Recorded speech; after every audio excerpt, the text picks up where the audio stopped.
Afternoon, everybody. So this session centers around crucial skills and practices needed to build high-performing teams in an uncertain environment. Who better to talk about that than the man who formerly commanded the Navy SEALs team? That's a pretty high-performing team. So it's my honor to have this conversation with you, Wyman.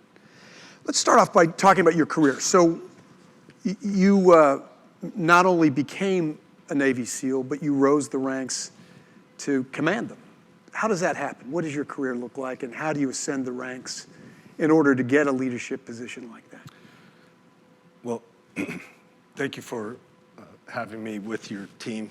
I've learned many things over the last day, and really amplifying things that we, our standard in the SEAL teams, what we strive to be, which is, a highly reliable organization. I don't remember choosing to join the Navy. My family, it's kind of a family business. The first song I remember learning, I think I was 3 or 4, was a Naval Academy fight song. The goat is old and gnarly. But once in the Navy, once in the SEAL teams, there were 2 or 3 times that were an exit ramp, potentially. And at each moment, I chose to stay in service, really driven by 3 things. When we reflect on our mission, we say it's deeply steeped in purpose. The ability to solve high-risk, complex challenges, and then our teammates and our standard, our culture, all lock me in each time. And in reflection, so guys, I'm 5 months out. I was joking. This is a joke, so but just set it up. I feel like the Morgan Freeman character in Shawshank. When he gets released and then he gets to the halfway house and he remembers to go to the tree with a note to link up with his friend in Baja. So in this story, I'm kind of on the Greyhound. Okay. Right. I'm not the Baja yet, but we got the ranch done. How do you? I think the success that I did have in the SEAL teams, was a product of the team that we had, the inclusive ways that we solve for complexity and risk, being creative, and not being afraid to see around the corner, and own and deliver the disruption to stay relevant and survivable in our business. My father had a big impact on me as a leader, and through him, I learned some really important distinctions of leadership. One we may get to that I call enrollment, and some powerful analogies and stories. And it was said several times over the last day, as a leader, you have to be able to communicate in nuanced ways to different constituencies, different skill levels, different education, different experiences. That's the inside game. You've got your stakeholders, your board, your investors. So how you communicate as a CEO, absolutely critical. And as I served in that role in my last job, I wrote all my own words. Okay. By the way, chat is not going to write for me. Okay. I think it's really important to communicate, both in written form and how you engage your team in a way that's authentic and it comes from your voice. So about a quarter of those who go through the Navy SEAL training program actually make it to be a Navy SEAL. That means that 75% don't make it. What's the difference, generally speaking, between those who succeed and those who fail? One of the principal attributes that I think is a differentiator is the ability to operate in uncertainty, to take a step into an uncertain environment. And in our assessment selection process, this is a year-long process. So we have lots of opportunity to orchestrate highly uncertain environments, and then assess for character, cognitive, and leadership attributes in that uncertain environment. Another attribute that's really important for us is in the cognitive category, problem solving, fluidity, creativity. So those that can't operate in uncertainty, they have to have all the answers, typically aren't successful in our assessment selection. Why did you succeed? What do you think made the difference for you in not only getting into the program, to becoming a Navy SEAL, but ascending the ranks of leadership? Well, everything I did growing up was bore-sighted on one goal, and that was attending the Naval Academy. I was an Eagle Scout. I was a rower all through high school. And what I learned about perseverance and discipline and teamwork, how to lead, but also how to follow, those were the building blocks. Again, any success that I had in the SEAL teams was really correlated to being very creative, solving problems irregularly, looking for edge at all times. I mean, I wake up in the morning like racing for relevance. Am I a good teammate? Am I relevant? Am I creating edge? And then having the courage. Well, first of all, you got to enroll your team in that nonlinear outcome. And this distinction of enrollment, my father taught me when I was very young. And it's not persuading, selling. The worst leadership behavior is manipulating someone to do something. Directing, ordering, if you have the authority to do so, not effective. What's effective, where you hit escape velocity, is where you speak a vision where the team at the individual level chooses that vision, that opportunity, that outcome out of their own free agency to choose. That's what I mean by enrollment.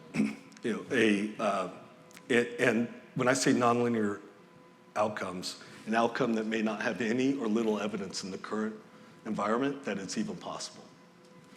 A very famous and critical one for our country that my father, again, I was maybe 9 years old, and this is how he explained enrollment to me,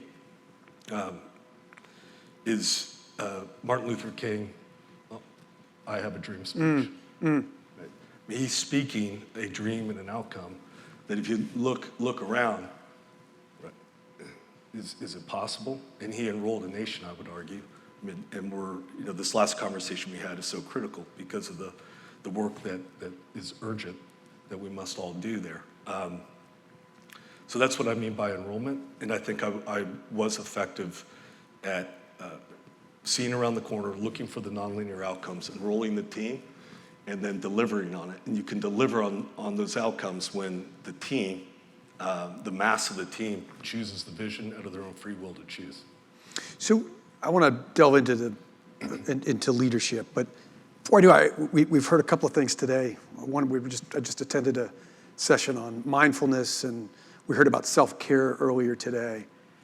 How do you prevent yourself from burning out in the most intense and anxiety-provoking of environments as a Navy SEAL? Yeah, we developed a robust practice in human performance across 3 pillars: mind, body, and spirit. And it was out of necessity. So in the middle part of the 2000s, we were in very intense counterterrorism combat. And 5 or 6 years into the war, and we looked around and the wheels are kind of coming off the machine a bit. And in 2000, I don't mean to offend any attorneys, okay? I love the law. Okay. But in the 2000s, we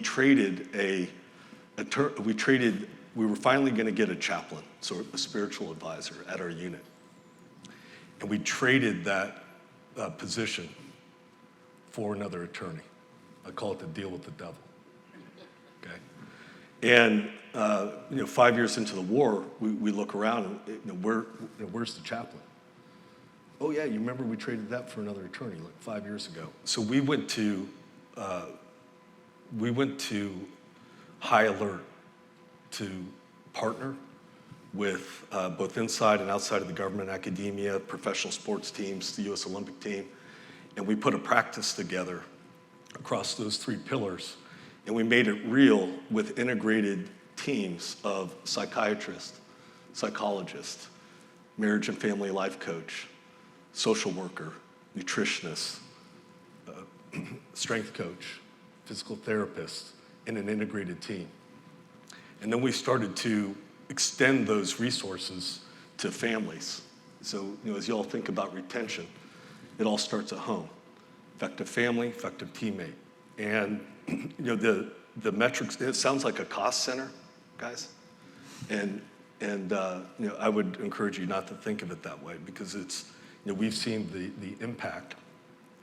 And so to the question, so when you're in uncertainty, having a healthy foundation, right, that gets to grit and resilience. But we, in the mind pillar, we have a mind gym, MIND, that has a float tank, place for meditation. SEALs do yoga, guys, okay? Breathing. How many times do we hear about breathing today? Breathing is absolute. So we teach our teammates how to breathe, how to regulate their emotions, come in and out of parasympathetic, sympathetic states. So you're not in the red. You're going to be in the red, but you got to be able to cycle it down. And there's ways of learning. There's skills that you can learn, that really strengthen your ability to operate in uncertainty and operate when you're surprised. When you're surprised, there's a psychological period of dislocation.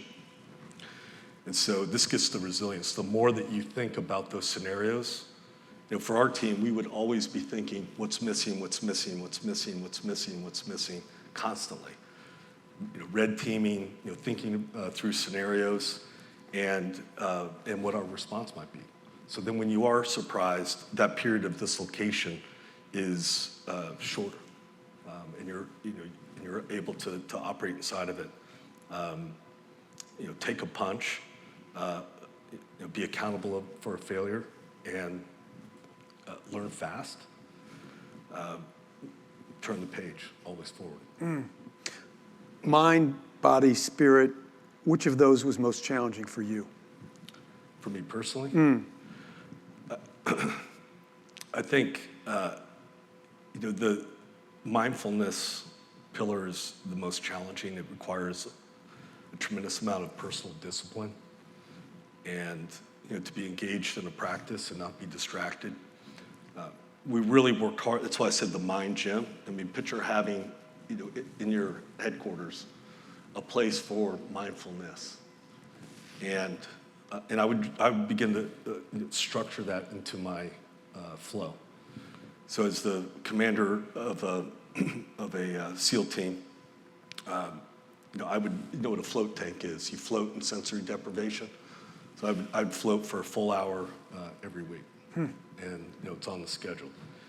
And walk the talk. Make the resources available, but show by example that you are that you're committed.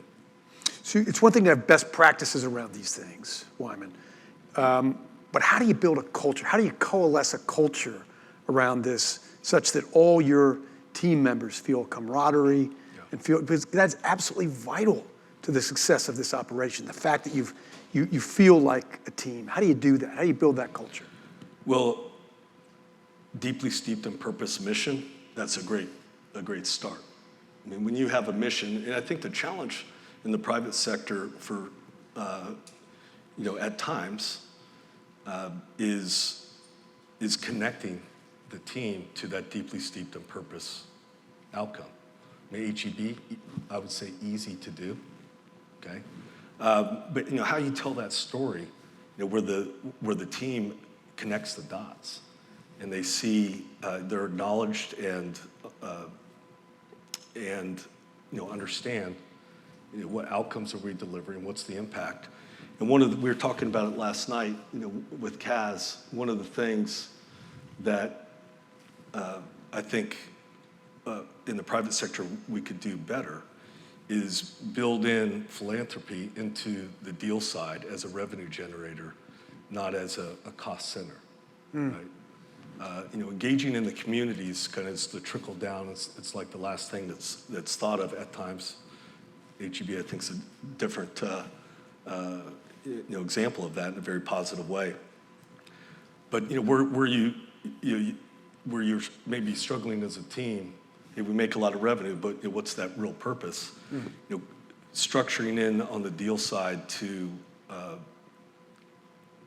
for philanthropic, community advancing initiatives is a way to. A friend of mine did this at CBS. He has a business called Give With that are really changing the way that we think about philanthropy in a way that generates revenue, and the impact is higher. So enrollment on a deeply steeped in purpose mission is, for me, the way to really get a team to understand what attributes must we have, what standards must we have, enforce standards, correct deviations at all times. What attributes, what cultural attributes, what mindsets and behaviors must we embody to deliver on that deeply steeped in purpose mission. And for us, it starts with humility, critical. We talk to our team about humility, thin margins between success and failure. And we have failed strategic missions where we're fully accountable for them. So thin margins between success and failure. Eugene said it yesterday in the intro, imperfection, right? Imperfection. And for us in our business, real loss. We're with human life. So humility, and then the other cultural foundation block is stewardship. And the way that we talk about stewardship is leave your community, leave your family, leave your business better because you were on the team. How you showed up on the team, leave the enterprise in a better position because you were there. That's stewardship. So humility and stewardship, high degree of trust and candor to solve hard problems. Everyone has a voice, and we want that professional friction. It's critical to seeing gaps, not making a mistake. And grit, resilience, be able to be accountable in a failure, take a loss, and learn quickly. That's critical. We say, how we integrate lessons, and then our failures, we don't stare at them every day, but they're never gone. We integrate our failures into the way we onboard new teammates, into our professional development, so that they're never lost. We don't want to relearn them again. How do you foster humility? Now, I'm thinking about these guys. You're a pretty hard charger if you're a Navy SEAL, right? And you probably have a lifetime of excelling in certain things. But how do you engender in that person humility? At our force, we largely, it comes pretty naturally because of the thin margins and the complexity and risks of many of the things we're asked to do for the country. The losses. So I say our humility is sharpened in loss, imperfection, and mission failures. What's been challenging culturally is we over-rotated on a single business, counterterrorism, and we got too famous. Our organization was politicized in many ways. And so 2 years ago, when I took command of the SEAL teams, like the private sector corollary, like CEO about a 10,000 person organization, about a $3+ billion OpEx, CapEx entity, okay? And I stood up in front of our team and I said, we over-rotated on counterterrorism. We're largely doing things that are not distinctive to us, meaning others can do it reasonably well. And we got too famous. We lost ground in the things that only we can do. And so, with that as a thesis, that we enrolled on, we went to work to change everything in our business, the way we assess, select, and train and recruit, task organization, new command and control concepts, new mission concepts, and we identified an addressable market that we could talk about here in a minute if there's interest, that puts more chess pieces on the board for the President of the United States to increase deterrence margin on peer adversaries. On humility, you have to be humble to take a Louisville Slugger to a very successful business/operating model, which we did 2 years ago, and smash it. And disrupt it in the ways that we did to remain, just to bring it back to the two key things, relevant and survivable. In terms of conflict, and relevant from the sense of increased deterrence margin on peer adversaries, where we need to be moving much faster, as a country to deter conflict. The stakes in what you're doing are enormously high, as you said, and frequently involve human loss. How do you manage through failure? The story that I'm comfortable telling, redacted and at a high level, is, out of this story, you'll get a sense of the attributes that we've hit on and other speakers have shared. Because I feel very aligned with this group and the sidebars I've had and listening to the team talk. The picture being at your son or daughter's sporting event on a Saturday.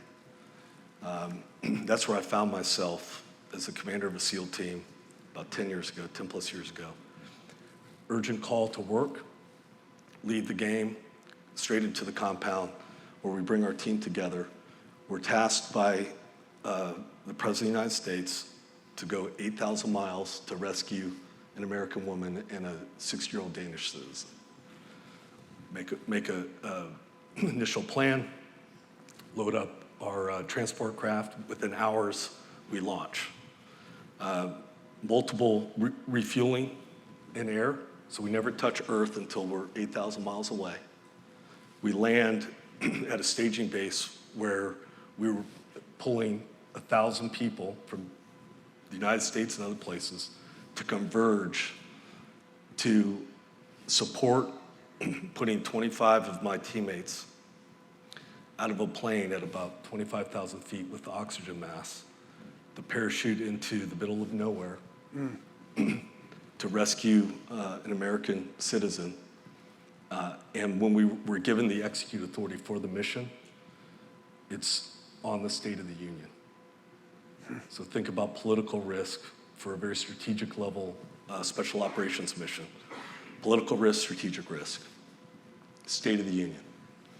And from the time we left the United States to the exact moment when all the hostage takers were eliminated and this American woman and Danish citizen were on a short takeoff and landing plane flying out of the middle of nowhere. She has an folded American flag on her lap, was 2 days, 23 hours, and 31 minutes, which is just shy of 72 hours. Back Friday night at my son's basketball game the very next Saturday. Right? So you take a step back from that and I ask, how's that possible?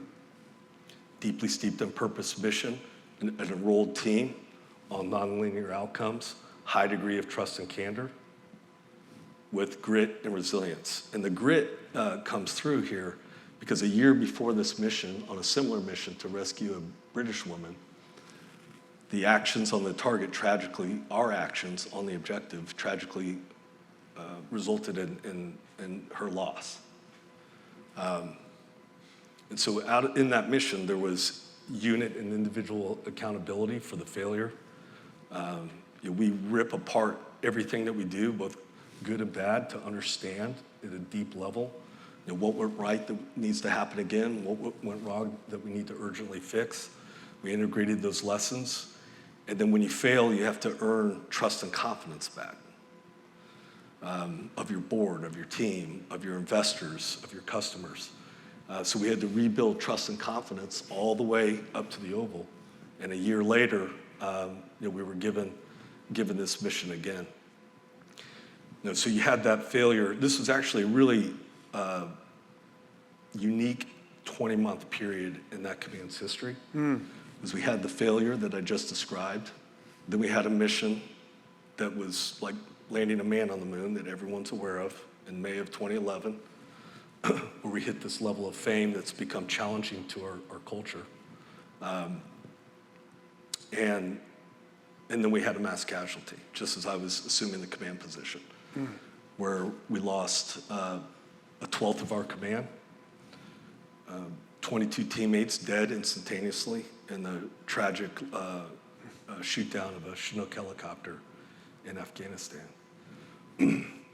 So failure, triumph, a loss that was unprecedented in its scale in U.S. Special Operations history, and then this successful hostage rescue that I shared.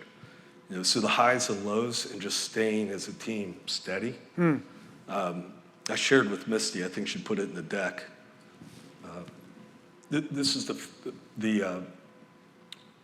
my favorite gift of all time. And this is how I showed up to my team. It's a picture of a pitcher, forgive me, but happy, frustrated, content, super happy. Okay. But steady as she goes. My wife's favorite book is Ayn Rand, The Fountainhead. She's read it, 15 times. Build your building. Never come off your standard, the standard you choose. People can talk shit about you, say things that aren't true, steal your ideas. Howard Rourke just builds his building. I want to ask, well, because it's relevant to Howard Rourke. Howard Rourke was the anti-hero. Yeah. He's a maverick. The maverick is celebrated in American culture. Top Gun, Tom Cruise's nickname, Maverick. But mavericks frequently aren't good members of teams. Can you change that? You have to, because in a maverick's character, the way they think, might be the answer to saving your business. Mavericks push the edge. They're always pushing what's possible. They're creating edge, right? They're creating margin. Mavericks need to be led and mentored and developed, very thoughtfully, intentionally. And as CEOs, in leadership positions, mavericks need to be protected. If they're not so disruptive that they just it's not going to work. But mavericks are the key to seeing what's possible and how you lead, mentor, develop, and protect. That's a key word. Mavericks is really important in the SEAL teams. We paid a lot of attention to that. I want to go back to the mission you just talked about. You're on a life and death mission where the stakes could not possibly be higher, either for your team or for the nation in certain cases. You execute that mission, and then you're in a basketball gymnasium watching your son play his game. Yeah. Right? How do you make that psychological transition? Well, it's one thing to be with your teammates. You've all been on the mission together. You've shared it. It's another thing to go from that environment to a completely different environment and have to show up as a dad, Right. as a husband, right? As the head of a family. What's that transition like? Surreal at times. But in this practice around human performance, I was speaking to George. He made a really important point at one of the breakouts about destigmatizing mental health and the barriers, removing barriers to care. Part of destigmatizing mental health, our approach, is that I talked about these human performance cross-functional teams, but we embed mental health professionals really at the line level. They're always there. It increases trust and relationship. And one of the things that we developed is coming out of combat. Because in the 2000s, really at the height of the war, we would literally be on a mission, and then 18 hours later, you're stepping into the Volvo. And that wasn't working well. So we started to have a third location decompression stop, where we had mandatory checkups with mental health professionals. There's just time to decompress. So I think our practice really, now that mission was unique because it's a contingency mission and it was fast moving. But we do pay attention to that balance, and when we can, providing some time to decompress. Is it easy to let your guard down? I mean, you're protecting yourself on those missions. You're protecting members of your team. You're rescuing people in certain cases. You have your guard up. Is it easy to let it down? Yes. We prank each other all the time. Guys, we actually select for a mix of stoicism, hence the picture, and levity. When things are bad, gotta have a joke. You have to keep things light. It's really important. Our pranking culture is epic. I mean, guys, so we let our guard down, but really investing in families and teaching and educating our families as well about these transitions. And so this is from hard lessons, guys. Okay, this is very candid. It's not like we woke up and knew how to do this. This was over years of grind, but really being thoughtful about transitions and educating both the family and who's coming home about that period of transition is we've found a lot of success with that. What's the most daunting leadership trial you faced when you were in command of the team? For me, it was leading through this mass casualty. It was a unit that I had spent most of my career, and I was the deputy commanding officer for the year up to this mass casualty. I was on a break up in Booth Bay Harbor, Maine, where we go in the summers, at our favorite ice cream place called the Ice Cream Factory, with my two young boys then. And I get a call, clearly from the command, and my teammate, who's in our operations center, first words out of his mouth, "We just lost an entire troop, everyone's dead." And this is days before I was assuming the command position. Flew back to the command, picture walking into a room like this with like 100 people organized in teams of 5, one team dedicated to each family, 5 times 22. And we spent the next month, caring for, honoring our teammates. And I went to 15 of 22 funerals. And you really get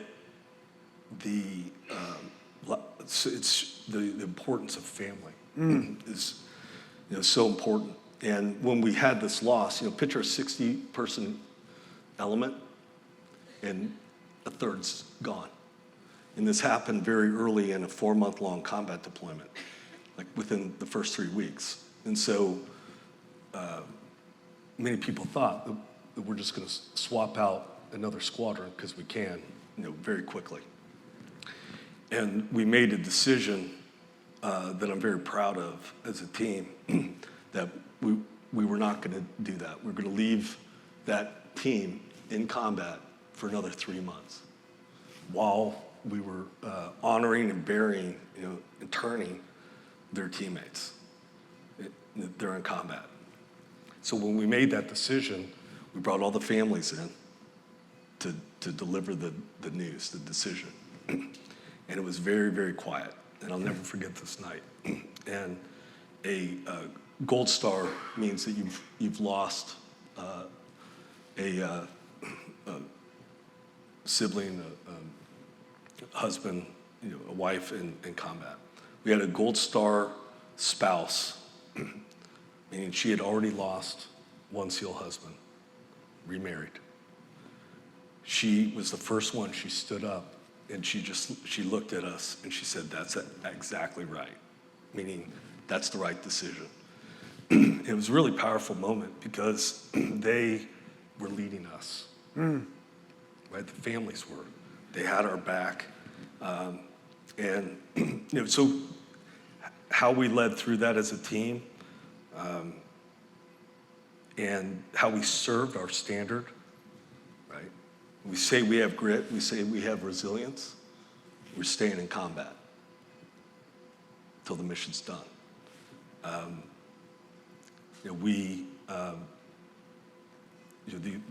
How families were so important, including Gold Star families, and how we came together to lead through that in a very inclusive way was challenging, but also something in reflection that I'm most proud of. Wyman, what best practices would you give us as we think about engendering trust in the people that we lead? I think listening is creating space for dissent, being very careful with discipline. I mean, accountability is absolutely critical, but being punitive in where there's an honest mistake, I think that can erode trust. Like over-rotating on something and not addressing something in a proportional way is really important. But the listening, creating space for dissenting views and balance around how you react to mistakes, I think are like 3 key things that I would share. I want to go back to the conversation very illuminating conversation that Ellen and Josh had earlier, that you and I both were sat in on. You and I talked afterward, and you mentioned you were in your position of leadership when George Floyd was murdered. Talk about that moment for you as the leader of your team. Yeah, I was in command of Joint Special Operations across the Middle East, so the assignment before my last one. So it was a joint team, and we had a teammate, a Green Beret, African-American teammate, who in uniform posted his views on social media, which by policy, is something that would require, a corrective conversation. And so my team came and shared this with me, and my first reaction was to understand. I wanted to understand, and so I invited him immediately into my office, and we had this amazing conversation. And I through his lens, I quickly realized how fast we needed to engage as a team, to talk about what was going on in the country. So I asked him if he would lead a conversation with me, with our team, and put out the word to our command. I said, I'm taking a folding chair and walking out to this field, and anyone that wants to join me, we can share with each other the insights, experiences that we have. And it was amazing how many people joined us. We had a big circle. And what was shared was very heartfelt. The emotions and the learning that went on was amazing. And for me, I shared with a few of all. I'm a graduate of T.C. Williams High School. So remember the Titans with Denzel Washington, the movie. And my high school is a story of a black high school and a white high school coming together in 1972, and I showed up there, in the 80s. And having the opportunity to go to public school in this very diverse high school, really taught me the importance of three key things, and that's understanding others, respect. Got to have understanding, respect, and then empathy. And I think for our country right now, there's just, this is the place to focus. Spend time to understand another human being, put yourself in their shoes, respect and empathy. Cognitive empathy. What did we learn today from Raj? Feeling. There's like 2 or 3 different types of empathy that she shared with us in one of the conversations. But empathy, respect, and understanding. I want to pan out for a second. We live in a very divided country, and it's palpable. We can see it sometimes in our families, in our communities, among our friend sets, and in the workplace. Do you think we can repair these divisions? Yes. And, we have to. We really have, those points of unity, I think, are strong enough to get us there.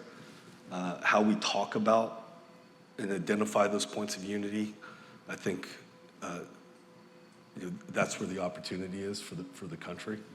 But when you look at what we have as Americans, we have inimitable advantages in really everything that matters.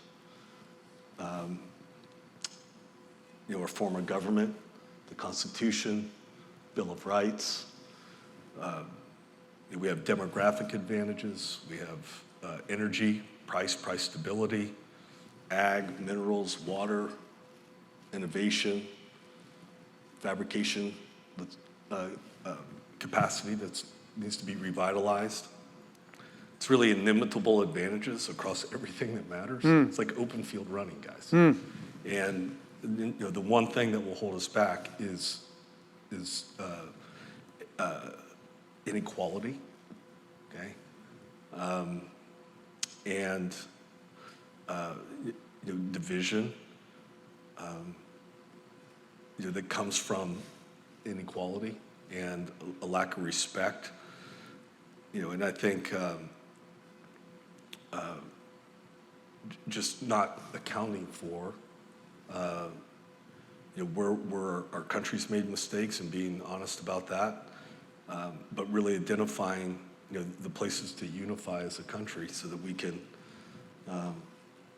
the 21st century may be a height of happiness and success and communities in the United States than we could ever imagine. So I think the opportunity is there, but I am concerned about the barriers for really good-hearted, intelligent people to actually go into government. That concerns me because it starts at the state, local, state level, and you can see it. You can see the divisiveness is growing. So what might we think about as individuals in order to bring folks together? What small part can we take in uniting our country? I think Ellen got to a number of the points earlier. Look around, be reflective. Who's in the room? Who's not in the room? What are you doing around diversity where it's not a PowerPoint slide? In the SEAL teams 2 years ago, so guys, is this a PowerPoint slide or what are we doing? We can make this real, and out of whole cloth, we invested in a new command called the Assessment Command. And our old model for recruitment was we're SEAL team, come find us. Okay. Insufficient to compete for talent, and the objectives we have to be reflective of the country we serve. To deliver on those, we have to go to where diversity is, tell our story, enroll human beings that might not have thought of serving with us to serve on our team. It was very intentional. We put our best people there. It gave us a platform to more rigorously pre-assess for character, cognitive, and leadership attributes into our force and engage talent in ways that wasn't finding us. Being very proactive. I spent a full day, this had never happened, not even one time. I spent a full day at Morehouse, Spelman, and Clark Atlanta University. It was the most amazing day out of the 2 years I was in command. Proactively having a conversation, enrolling human beings and serving with you, what's the opportunity? And we, putting resources behind these objectives and having the sustainable follow through is absolutely critical. So I think, for what we do, that's an impact. I think volunteering in the community, seeking opportunities to understand others and understand others and respect and have empathy for your fellow citizens. I want to make sure you all get a chance to ask Wyman your questions, but let me ask you, what are you proudest of in your career?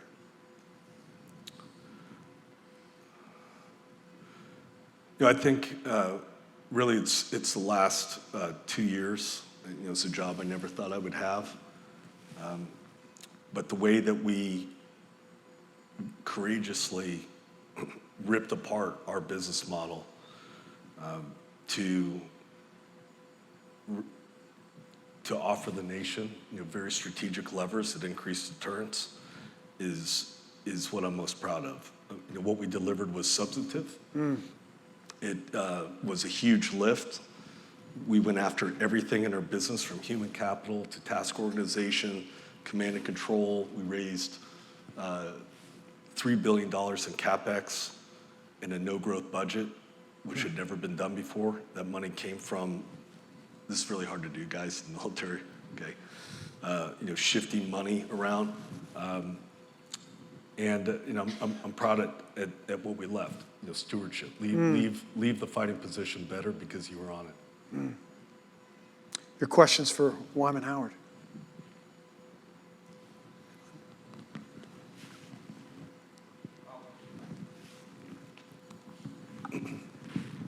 So first, Admiral, thank you. Mark, thank you very much.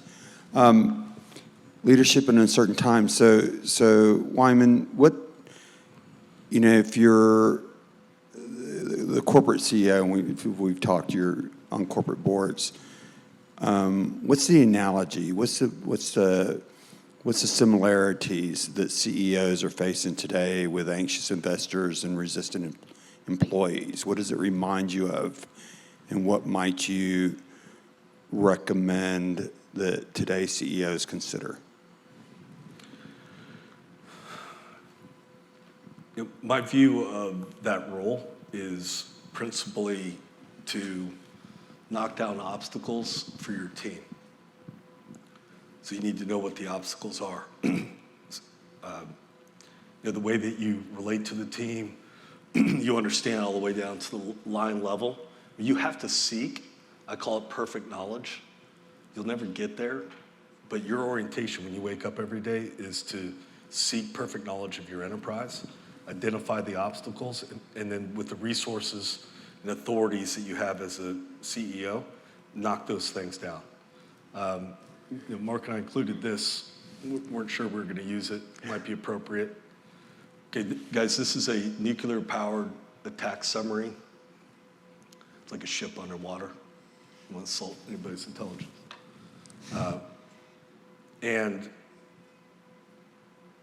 I shared, we over-rotated on counterterrorism. We lost ground in the distinctive things that only we can do, which are delivering effects through the maritime domain, which is a distinctive business to us, a distinctive domain.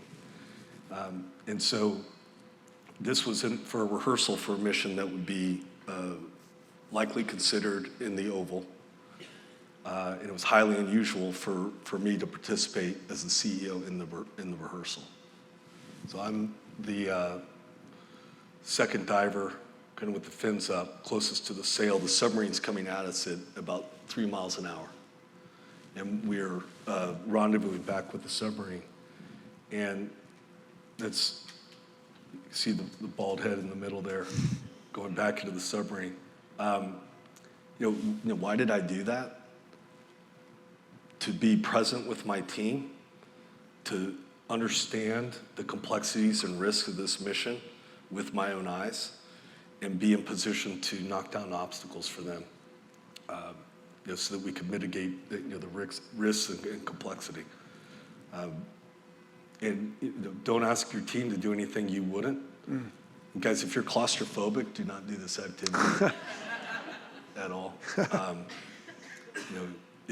You don't let your mind drift in this one. You stay in your box. And I think a challenge right now is with we talked about millennials and Gen Z.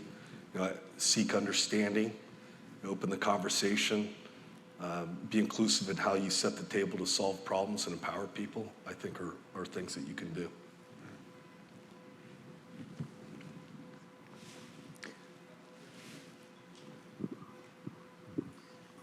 Admiral, first, thank you for your service.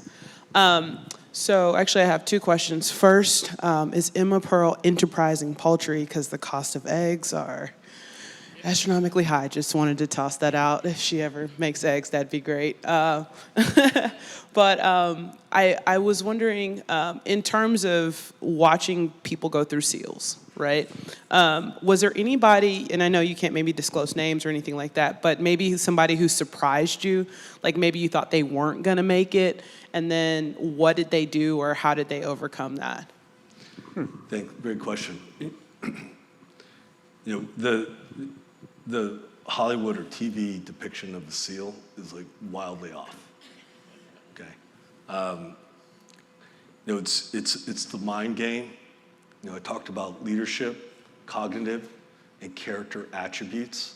Inside of those categories, we have those parsed out in like 10 different sub-attributes, right? Levity, stoicism, integrity, mentorship, problem solving, fluidity, creativity. So I learned very quickly, never judge a book by its cover. I don't do that. And you'll always be surprised.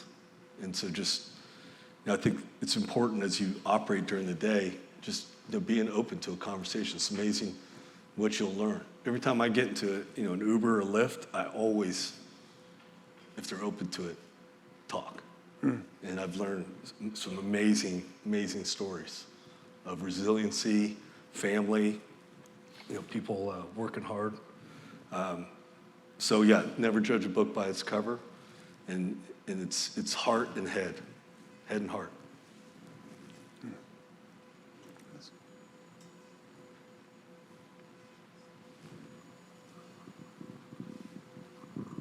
Thank you again. This is very inspiring, actually. How much, as the CEO, the last 2 years, how much of the time did you spend on the administrative side of things, apart from all the other things that you had on your plate, including going to nuclear submarines? Great question. And very disciplined with my time. And I think as a CEO, you need to be predictable as well, right? I didn't come in at some crazy hour. I wasn't predictable at the end of the day. People generally knew, okay, when I'm coming in and when I'm leaving. And it was a reasonable time. So I'm not jerking the rest of the team around.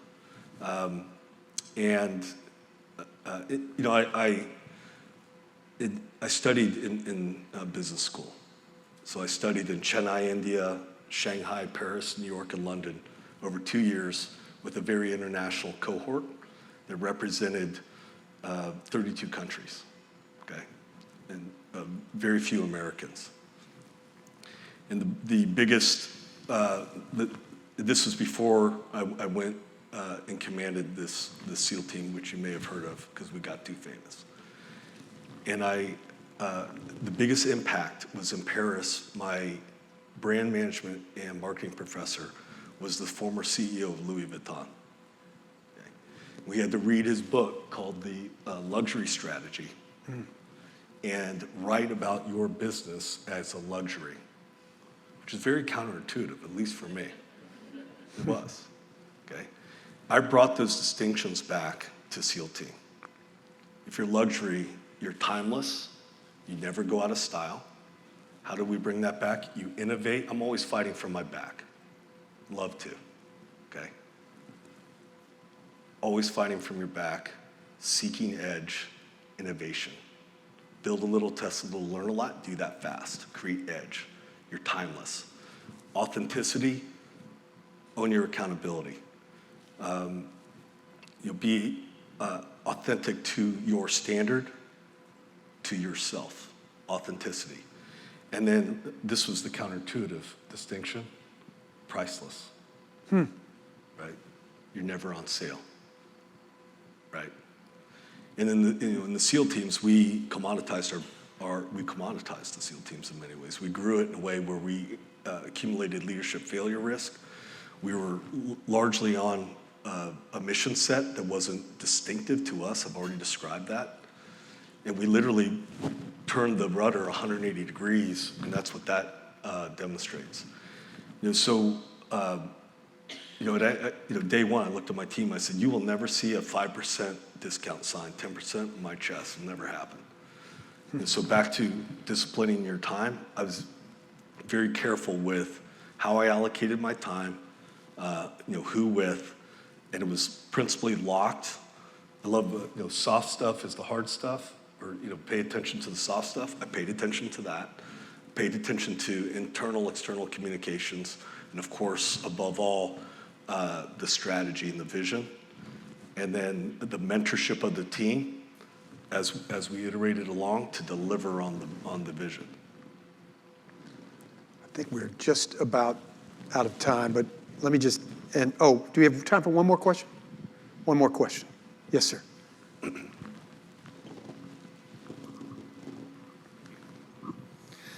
Admiral, thank you for your service. I was just curious, is mental toughness innate, or can it be taught? What have you learned? I think it can be taught. When you have, it's an incremental process where you're faced with adversity. You emerge out of it, and when you have those building blocks of success, create a tremendous amount of grit, confidence. We'll go back to humility. It's these combinations of things that come from leading and being successful in adverse, very challenging circumstances. So I think it can be learned. It's helpful if you've been working on that your whole life, and it can be from any number of experiences. in terms of adversity. Adversity at home, adversity in the classroom, adversity on the sports field, athletic field. So, for me, it was a very iterative journey, but I think you can come to it late. It's never too late to learn. I love the always learning, right? Every single day. I took a course at MIT on AI, ML. So guys, I'm super dangerous. I could say training set and feature vector. Okay, kind of know what I'm talking about. But yeah, always learning. Seek to be relevant. Seek to be a steward and serve your standard. How are you doing now? Having left, you talked about the Morgan Freeman analogy, but it's got to be hard to leave a job that infused with purpose and mission. How are you doing? Well, I worked for a year with a Stanford Business School professor who just passed from MS recently. And as his disease progressed, he became like the wisdom, just how sharp he was, and he very graciously mentored me for a year because I was looking for what's the next mission, what's the next hill that I want to take. And through this year of working with my mentor, what I landed on broadly is climate sustainability, the urgent work to rewire the planet. And that's why I am grateful for the opportunity with McKinsey, because I'm working with McKinsey principally on their sustainability practice, which hits energy, materials, advanced industries, water, waste, ag, electrification, transportation, renewables, the built sector. And I thought, I couldn't think of a better place to learn fast. It's the steps of learning to identify in time where I might best impact on that deeply steeped in purpose mission, the mission of human existence, saving the planet from ecological disaster. So that's with that next mission, I'm not looking back. I'm trying to run away as fast as I can. I'm just I'm more of a turn the page type person, and this is the next deal. And the other thing that keeps it real, Mark, is I've got almost 5 kids. Okay. Soon to be 5. I got Penelope coming here in 3 weeks. From a risk perspective, I'm principally looking at keeping Emma Pearl's chickens from a chicken massacre, where I lose total credibility. So yeah, things are pretty dynamic, for us. So it's next mission, not looking back. Very grateful for my opportunity to develop and learn and serve our nation. I do miss our team, and we work hard. This is an important point on inclusive teams. Is we really work hard, and this is a challenge, right? Not to put the seal on top of the pedestal. That rescue I talked about, where we went 16,000 miles in 6 days and stuck it on the State of the Union Day, State of the Union. That 1,000-person task force, that's logisticians, communications people, intelligence, all the animals in the jungle. Okay, bring it in one time. To make something that complex and high risk even possible. So I do miss that. It was an extraordinary team, but we've got a new kind of focus. So I like to have a little runway in my life. How long are you going to do one thing, right? 32 years was good for me. Well, thank you not only for superlative lessons in leadership, thank you from all of us for your extraordinary service to this country. Wyman Howard, thank you. It was great. Fantastic.